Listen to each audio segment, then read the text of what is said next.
Kasat Jenderal TNI Mulyono mengajak semua pihak untuk memerangi terorisme yang telah melakukan tindakan berulang-ulang di tengah-tengah masyarakat dunia. Di samping itu, peran penting Angkatan Darat dalam menjaga keamanan merupakan faktor penting yang harus ditingkatkan sekaligus dijaga. Kegiatan ini juga mewadai dan paling utama fokusnya adalah bagaimana mewujudkan perdamaian. Karena apa? Karena bangsa Indonesia cinta damai. Ini amanah dari Undang-Undang 45. Sehingga ini menjadi fokus kita untuk kita bahas, sehingga apa yang dihasilkan dalam diskusi ini akan memberikan kontribusi maksimal kepada terwujudnya situasi yang kondusif di wilayah Asia Pasifik.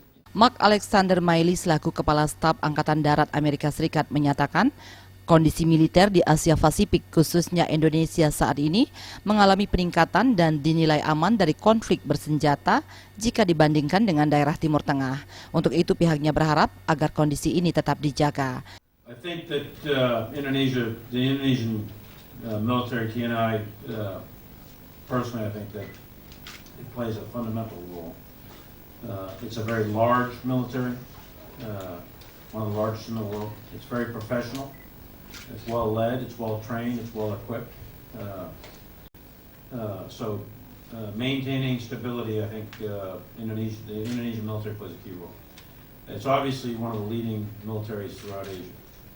And because it's a leader, it can also operate or act as a mediator between various countries that could be having tension.